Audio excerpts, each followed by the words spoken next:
Today, profanity and art.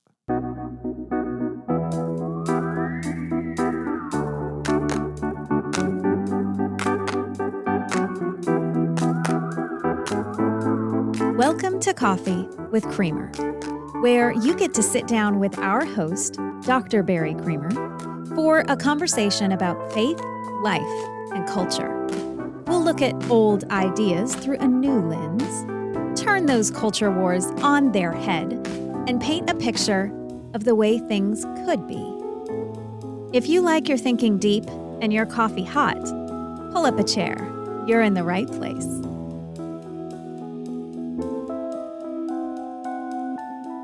So we did a couple of episodes on art and the Christian.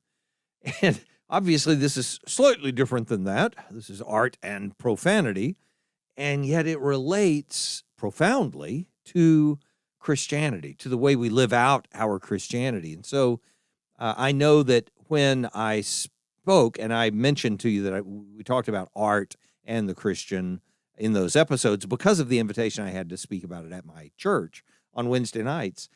And I just know that every time I've had this conversation, every time I've presented some of this material, which is pretty common for me because my PhD's in humanities. And even though it's not focused on fine arts, you can't have a PhD in the product of human existence and not answer questions about art. So I do it fairly often. I mean, it always comes up that a lot of art has, profanity built into it in one way or another. Some people would say a lot of art has obscenity in it, but that's not the same thing, and it's not the same point. So we're not looking to define obscenity or to find some way to reconcile obscenity laws and freedom of speech. None of this has to do with what is obviously and patently obscene.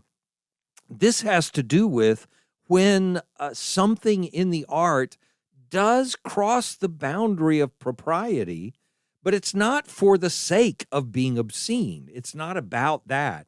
That happens all the time, so that's a different issue, but that's not what we're going to talk about. The reason we need to talk about it is because it does come up so often.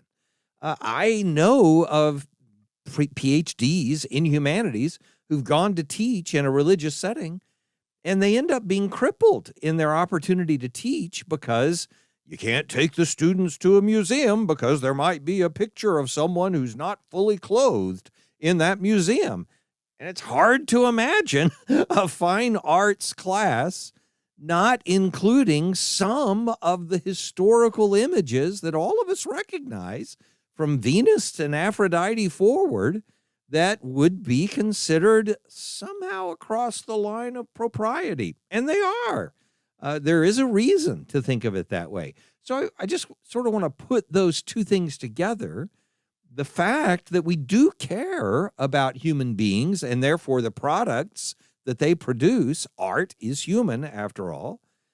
It's artifice. That's the meaning of it. That's what art is. It's the artifice, the things that humans produce as they're trying to create these expressions of what's going on in them and so on. So we care about human beings, which means we're going to care about art, the things that they produce.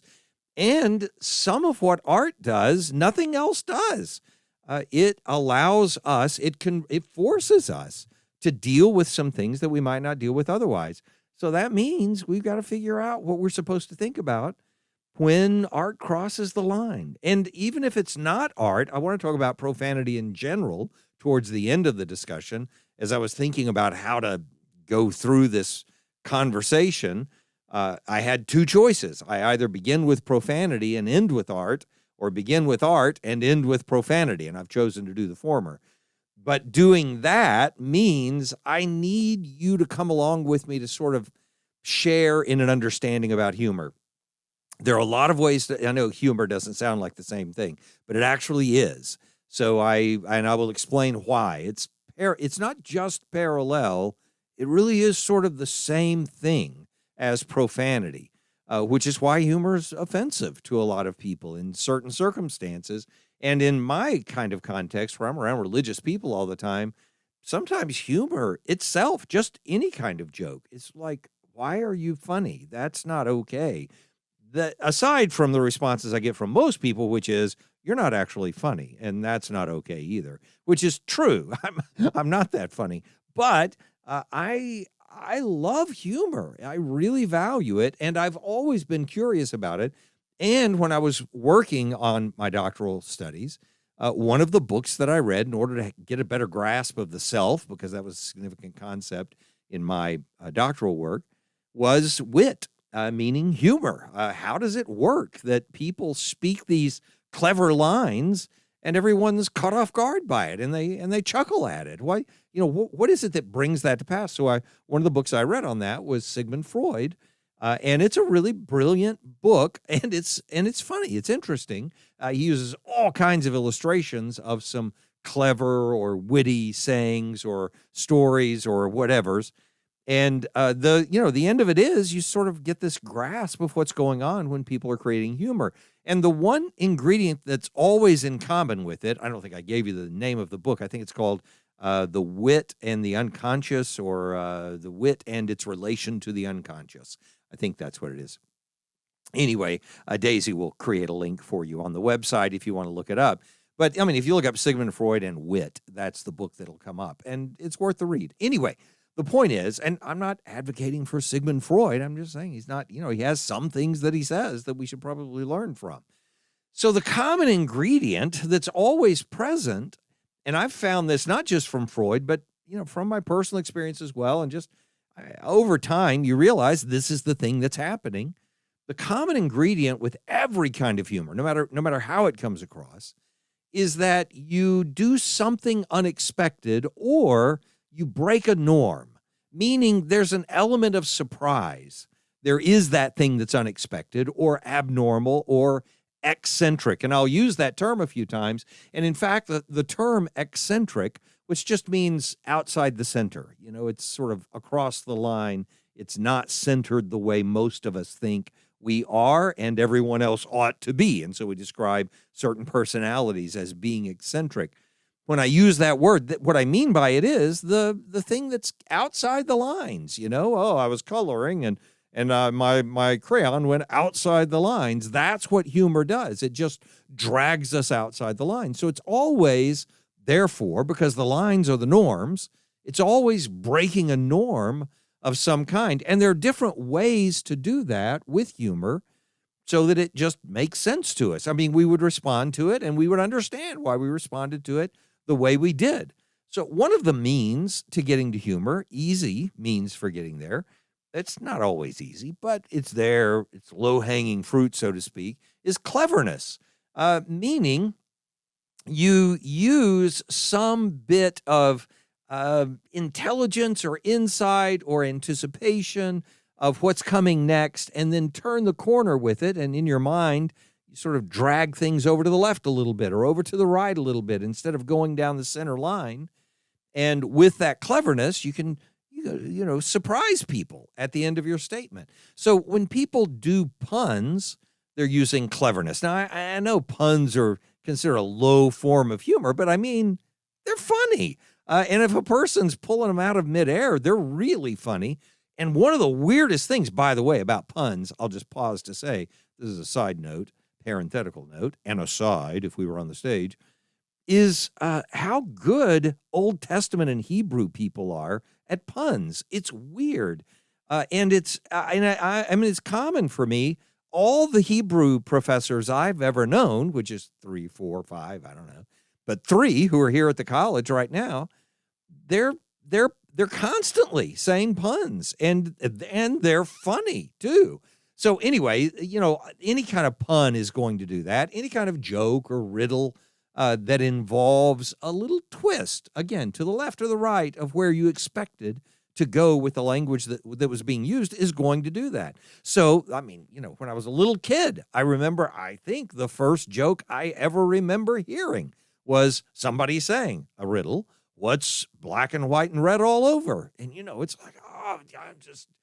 you're trying to figure it out. Black and white and red all over. I don't know. I've got all kinds of zebras are black and white, but they're red all over them. I can't think of anything that's black and white and red all over. And then it's the newspaper, and it's like, oh, falling over. And then I'm telling it to everybody, and they're like, yeah, I heard that when I was 8. Well, I am 8. So what's the deal? Anyway, the point is that kind of humor is funny because red you expect to be the same thing as the black and white. They're colors. So I'm not going to drag you through mansplaining every joke that I'm going to tell as we're going through this. They're not all jokes, but the point is you understand why that would be humorous because it pulls you off to the side from what you expected. The same thing happened to me, by the way, when I greeted. I've shared this one before, but if you didn't get to hear this episode, I'm going to share it with you again because it's the best pun I've ever heard in my life. And I still just really enjoy it, even though it's nonsensical probably to most people. I'm walking down the hall and I see David Brooks, our professor of Hebrew, and I say to him, "How's your day gone?" And he says, it's a simple thing, right? Everybody knows the same thing you mean when you say, "How's your day gone?" And he says, "Oh, he's fallen from his pedestal and his hands are broken off before the ark of Yahweh." So it's like, oh, that's hilarious. He heard Dagon and thinks of the Old Testament God, who opposed Yahweh. So I loved it. I love the story of it. And I love David Brooks for telling that, using that pun. But you don't expect somebody to hear the name of a pagan god when you're asking them how their day is going instead of your day gone. Anyway, okay, you got the idea. So the cleverness is at the root of that kind of humor. You could also say that this is cleverness, what I'm about to describe, and I think a lot of people would not put it in a separate category, but I think it is in a separate category because it's arbitrariness is what I'm going to call it. And the examples I'll give you, if you're familiar with these, you'll know exactly what I'm talking about. If you're not, take my word for it. It's just an arbitrary disruption of what you would expect. And nobody did arbitrariness better than Monty Python's Flying Circus. And I'm not advocating that show either, obviously. There are all kinds of reasons not to get caught up in it. But I was a huge fan when I was a kid, thought it was the funniest thing I'd ever seen. And the perfect example of the arbitrariness I'm talking about. But again, if you even know the opening credits or how the show's ended, or if you saw Monty Python and the Holy Grail, then you know how out of nowhere things would come. Even the end of Monty Python and the Holy Grail is that way. The beginning is, just constant, something's happening and then there's a foot that comes out of the middle of the air, that kind of stuff. That arbitrariness coming from nowhere is humorous because it's not expected. The ministry of silly walks, when you talk about in the government bureaucracy, somebody who's assigning credits for people who have a sufficiently silly walk, and seeing John Cleese walk around, I think that's who it was that was doing it, in his silly walk is still in my head because it was so unexpected in the moment. It's, Lewis Carroll's kind of writing where you're turning a corner and everything is upside down or backwards from what you would expect it to be. And by the way, arbitrariness, I think, is often, not always, but often at the root of slapstick comedy as well, because it's not so much that you've been clever in finding some particular, physical device. It's that you don't expect to see the person fall over the desk or down from the Christmas tree, or to see a person, I'm thinking of the Princess Bride when they're rolling down the mountain. You don't expect the woman when she hears that it's Wesley who's falling down the mountain and she recognizes in his words that it's him. You don't expect her to then suddenly throw herself down the mountain so that she's falling and tumbling all the way down the mountain. That's funny. That slapstick kind of humor is funny.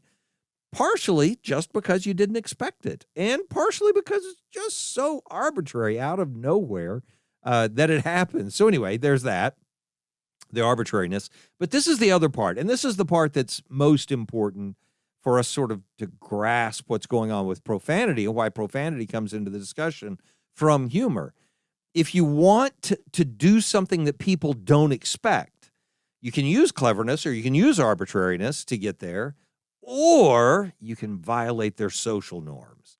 So they put up a barrier and say, no, you can't do that in here. And then you do it. And you do it at a time when they don't expect it to happen. So, for instance, with language, and when I say, for instance, you hear with language, you're like, oh, I've got kids in the car. I've got to turn this off. I'm not going to utter any profanity or anything like that. You don't have to worry about that. But it's not hard to look for examples of this. There are all kinds of comedians whose entire act relies almost completely, not always completely, but almost completely on their willingness to use profanity. Sometimes about only serious topics, but they're just so profane and over the top that the audience can't help but sort of burst out into laughter. Can you believe that they're using that kind of language right here and right now? And in the I was going to say in the old days, it sort of is the old days, but in the 70s, the late 60s, early 70s, coming into the 80s, the profane comedians were even funnier than they are now because we've sort of become inured to the idea of that profanity. But Richard Pryor, when he was at his peak, it was because of his foul mouth, as people would say. And again, I'm not just throwing him under the bus and saying, oh yeah, what useless kind of humor is this? I'm not saying that. I'm just explaining to you the fact that if humor depends entirely on catching people off guard, one of the ways to catch people off guard is to utter things that are not socially acceptable to utter in a mixed audience or any kind of audience, and yet to just blurt it out. It's exactly the same thing going on with scatological terms. So, you know what I mean by scatology? It's bathroom language, right? So references to things that are bathroom related. So this is what you see this kind of humor come from kids all the time, because when kids learn a word for something that's bathroom related, something that's a little dirty, or they get in trouble for it, oh, we don't say those words, we don't do that. Then all of a sudden at the dinner table, when your guests are there, that's when they're going to blurt out the word. And guess what your guests are going to do? They laugh at it. Of course, you're mortified and trying to get your kids to shut up and don't do it. We didn't teach them to use that word. We teach them not to use that word. Your kids are having the greatest time of their life because they've got you in an uproar and they've got your guests laughing, and everybody knows you're not going to beat your kids in front of your guests. You shouldn't beat them at any time. I know that. I would not do it myself anymore. Not that it was okay when we did. I'm just saying. Of course, we didn't beat them. You know what I'm talking about. Anyway, the point is, making a joke myself, that kids, when they learn potty words, use those words and know they're going to get a laugh. Eventually, it gets old and it doesn't bring a laugh. And you try to overcome it, by being angry. But when you're angry and respond, by the way, parenting tip here, when you're angry and respond, all you're doing is affirming for them that if they can get that word out in the right context, they're going to get a laugh because they know it's still not acceptable. It's when it becomes passé, when it becomes dull, that's when it's not going to be worth doing anymore. So anyway, I know that doesn't sound like a great avenue for getting your kids to stop using those words, but hey, it's the truth. And by the way, this is the social norm that's involved with this in our particular kind of puritanical culture, is why Betty White was so funny when she was an old person. She was considered funny by everybody when she was an older person because she was willing to talk about things that, that's not what grandma ought to be talking about. This is not the kind of language we expect. And it's the same thing that Dr. Ruth was doing, playing off of that sort of, you wouldn't think of me talking about these things. And in one way, creating an open door for therapy type of stuff. But in another way, making people laugh about this old woman telling us how we're supposed to think about human sexuality. So sexuality is, one of the ways, if you have very strong Puritan senses of human sexuality, then talking about sexuality in a setting where people are going to be uncomfortable is a great way to introduce humor to the setting. I'm not saying a great way like we should adopt it. I mean an effective way for introducing humor to a setting. So social violation is the thing that one of the three avenues that I've mentioned can bring, an open door to humor. And I was giving the example of social violation using language. it's the same thing that happens with our actions. And by action, I mean things that are not dependent on the turn of a phrase or the particular words that you're using. So, acting itself is action. Dance could be action, all that kind of stuff. So anytime you have, you know how common it is for impersonation to be a form of humor. Comedians want to be experts at impersonation. And when they are, it is funny. And sometimes they're not really saying any words that would be funny at all out of the original person's mouth. But to see some scrawny kid sound exactly like Arnold Schwarzenegger, it just is funny. It catches you because you didn't expect that voice, that persona to come out of that image that you're looking at. The unexpected nature of it brings about, something in our bodies that just responds to that in the way we think of humor. Slapstick and physical irony together. Physical irony meaning, something's happening and you're watching it happen and you know what the expected outcome is, but then the outcome is completely different than that. Slapstick is a form of that, but there are other things that happen aside from slapstick that bring about that result. And I think again, I'm ashamed that I think this is funny, but everybody's familiar with this. Everybody I've ever known or mentioned it to is completely familiar with what I'm about to mention. And it's a perfect example of this kind of physical irony and slapstick sort of coming together and making the point that with action, you can end it's action and caricature, by the way, put together. So the impersonation of Julia Child that Dan Aykroyd did, which you'll remember, it's just, it's one of the funniest bits I've ever seen. It's up there with Lucille Ball doing her Vita Vita Vegemin thing, discussion. And so when he's, I'm not even going to go into it. If you don't want to know what it is, don't know what it is. If you want to know what it is, it's hilarious. I don't know what Julia Child thought about it, but it's funny. And it's because it's just so unexpected from something so prim and so proper and so formal and the French cuisine idea. And then, you get all the harshness of Dan Aykroyd type of Saturday Night Live humor. And it's a funny thing. Again, I'm not giving you any advice to look it up or not look it up, but that's one of the reasons it's funny. And the same thing happens with action and sexuality, that it can be funny in certain settings, which is why sexuality is built into Young Frankenstein, a hilarious movie from the 70s, again, that I wouldn't recommend. I'm not advocating for or against. I saw it in theaters.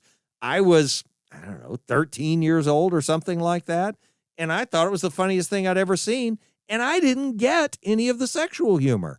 I mean, I got the overt stuff, the references that were direct, but all the underlying stuff, it's like, I had no idea. I saw it as an adult, and I'm like, what? I thought this was okay. This is a little pushy. Anyway, Young Frankenstein is that way. All the Leslie Nielsen parodies, Airplane and Naked Gun type stuff are the same way. Why do they have all that stuff in there? Because you don't think it's okay. And you certainly don't think somebody straight-laced like Leslie Nielsen looks like he's going to be, and like he was earlier in his career, would be doing those things or involved in those things. So you get the idea. Okay. So those are the means of getting there with the humor. The point of it, though, is the end. Now, again, we're just talking about humor so far, but it's a front door, and you can see why, to profanity. We're already crossing the lines where you can see how similar, how closely related profanity and humor can be, especially at that point of social violation.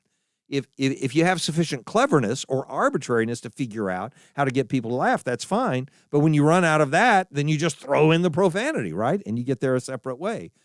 So with those, all that description was about the means of getting there. What's the point of having that humor, though? So the end of humor is actually interesting, and it's really the same as the end of drama. It doesn't matter whether you're doing it with seriousness or with comedy.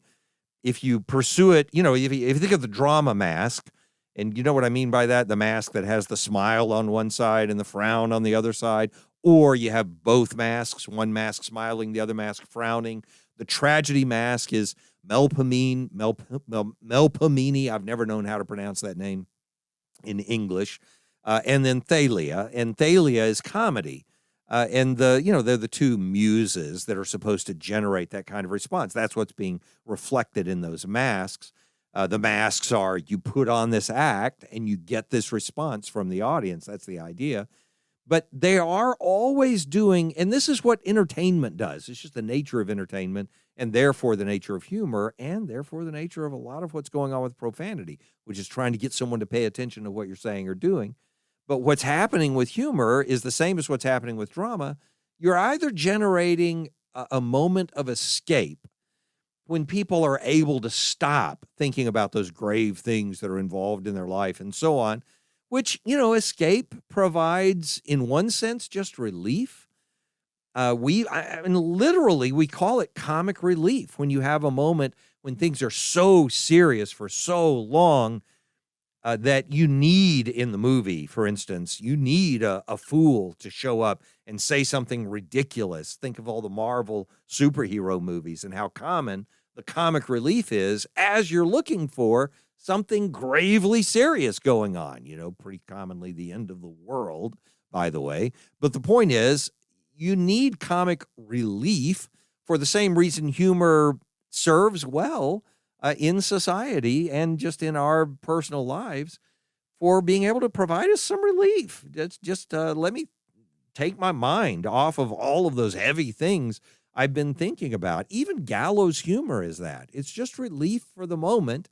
You're not pretending that you're not going to the gallows. You're not pretending something grave isn't going on, but it gives you a psychological freedom from it for just a moment.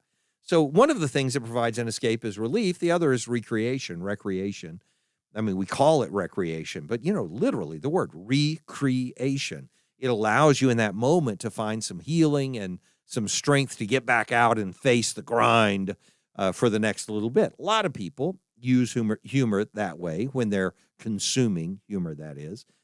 And drama does exactly the same thing. By the way, it can provide relief, a break from the drama of your own life to see what's going on in someone else's life, or identification with it so that you have commiseration, misery loves company kind of idea, but also recreation in drama. So, whether it's drama or humor, you're still looking for the same result in escape, or the other option, provocation.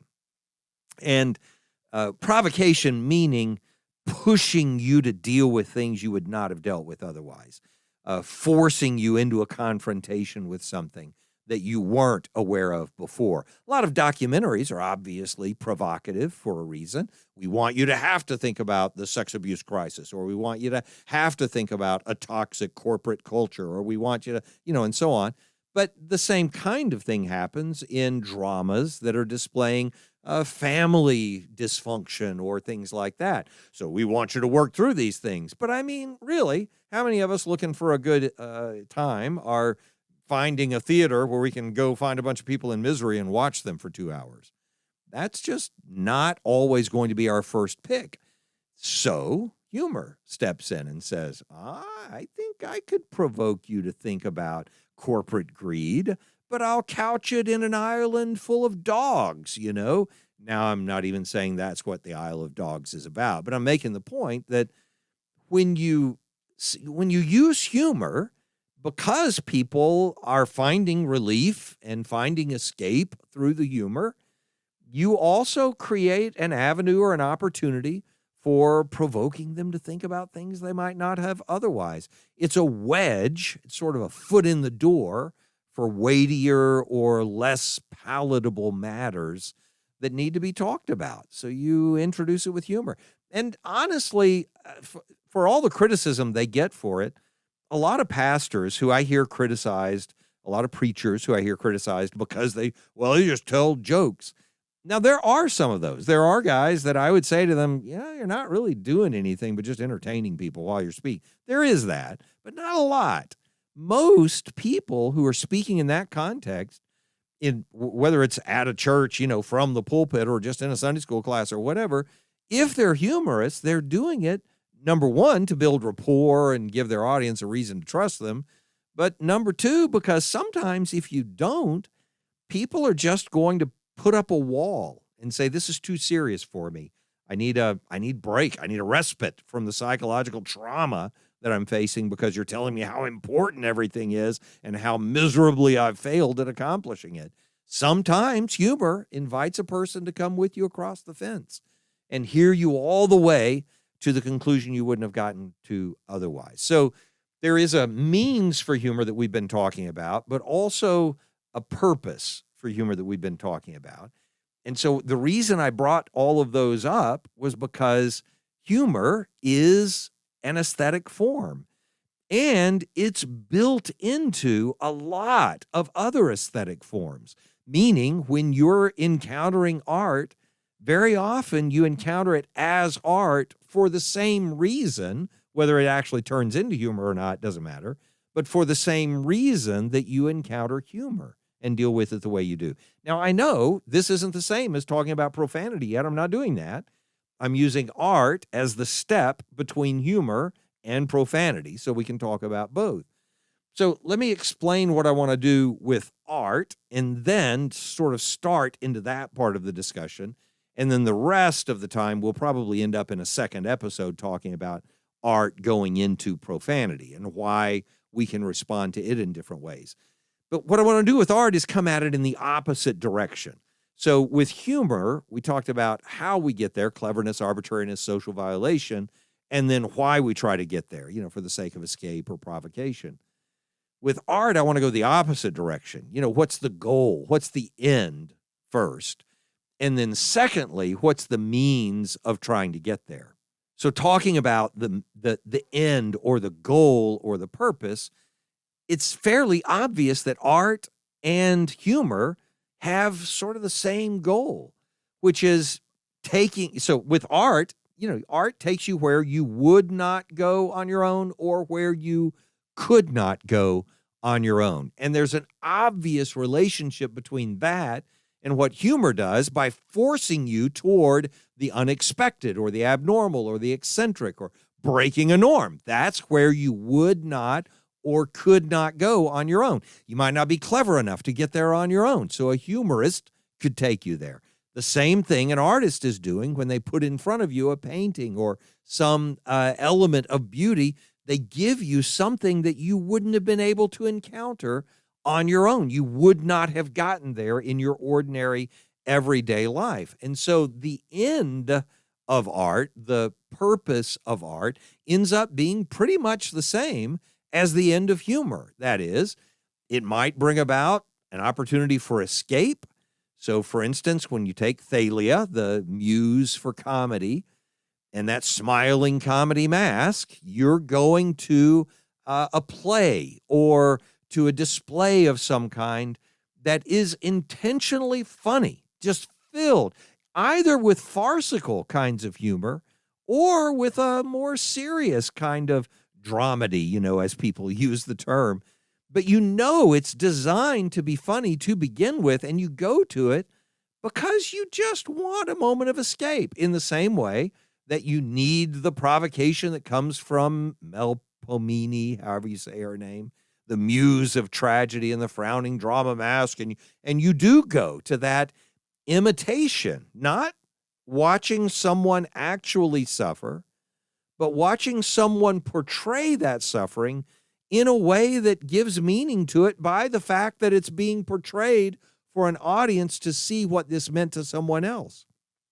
Even just in that, you're being dragged into what you would not have done on your own. You could easily sit in a dark closet at your home and think through whatever play like the back of your hand, or whatever movie you've seen before so many times that you have the lines memorized. Why not just sit and think through the movie and enjoy it? There's something about being in the presence of that work itself that brings you to that escape or takes you into that provocation that nothing else does. And so art, by its existence, sort of helps do what humor by its existence does, which is take us where we wouldn't or couldn't go on our own. And as a side note on ends, There. I mean, think about the way we deal with the problem of evil and suffering in the world. We all face. You cannot simply live every moment of your life in misery. It just doesn't work. I'm sitting in a studio across from a therapist, and therapists exist because people can't function if they're completely buried in misery all the time. And there are other reasons therapists exist, by the way. That's not the only reason, but that's one of the reasons. The point is that when we're trying to deal with the evil and suffering that we encounter in the world, whether in our own life or someone else's, comedy gives us a way to turn that off for a minute. Now, again, the expression ignorance is bliss. The idea of ignorant bliss is true in a sense. If you don't know about misery, then you are living in this state of bliss because you're unaware of it. Well, this is not saying you remain ignorant of misery or you don't care about people's suffering, but it is saying there is a point at which it might be good to get your head above the water for a second and take a deep breath of air that allows you to refill your lungs before you plunge back down to where the suffering is and to where you're going to have to deal with it.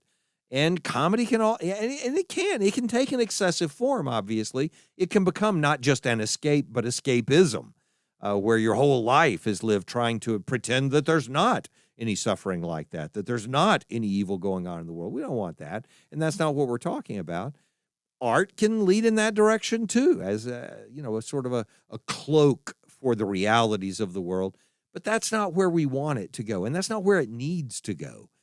By the way, drama does the same thing as comedy in this case, because you are overcoming by proxy whatever thing you're seeing dramatized. That is, you see someone else go through the process of losing their loved one, and then, there's a sunrise at the end, or there's some demonstration, even in the fact that it is being dramatized, that there is a reason for you to go forward.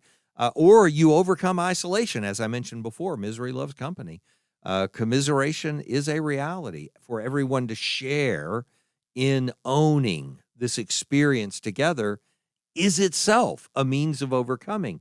And by the way, messianic hope is a big part of that picture, recognizing that there's someone who carries the load for us, that every father who's had a frustration of trying to raise children and correct them at the same time you're trying to coddle them and love them. And it's just, it's like, I'm doing this for your own good, kind of thing.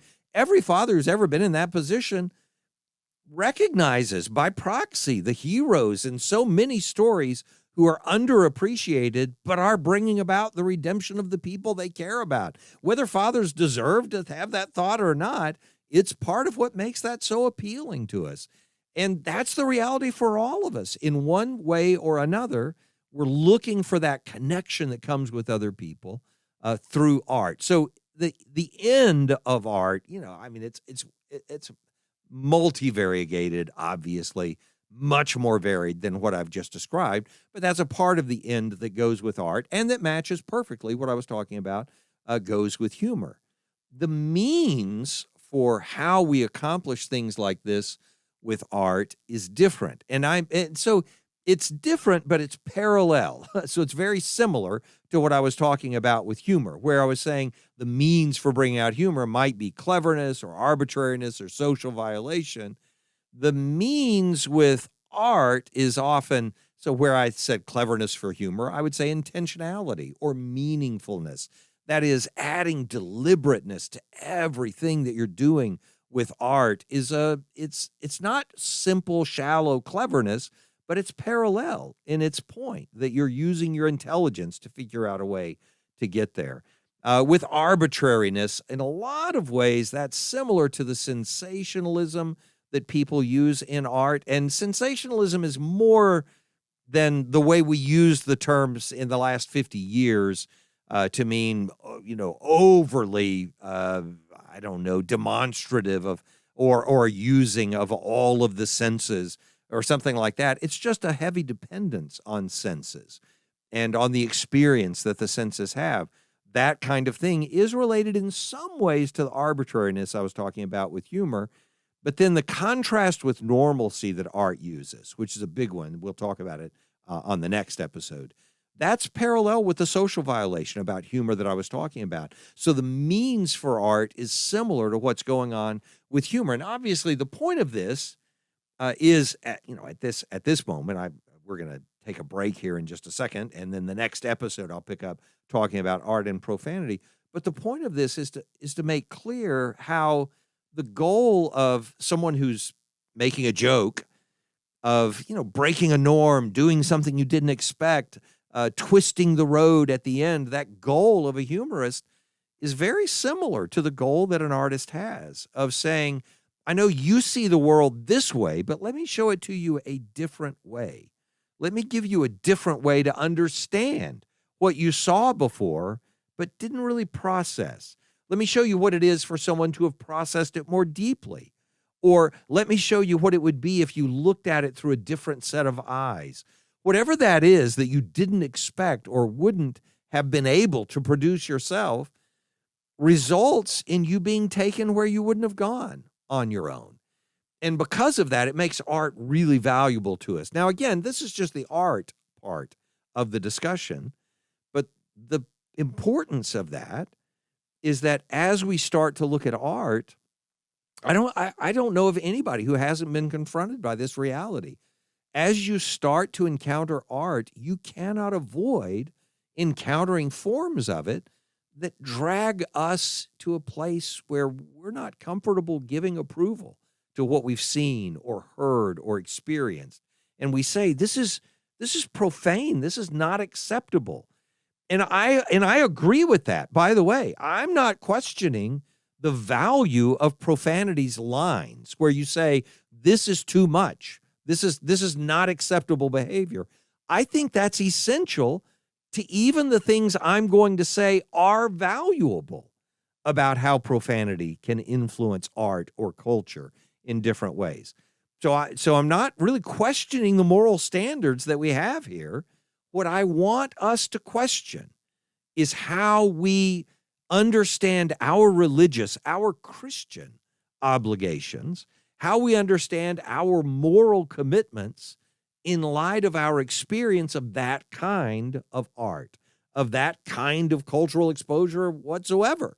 Because the way we think of it now, I think, is less like Christ than we want it to be. And so I want, in the next episode, when we take this up, art and profanity and how they fit together, I want to come to an understanding of what makes profanity what it is and what makes our response to it what it is. I want to come to a better understanding of that so that we can come to a better understanding of how to be Christians who are responding to art and profanity.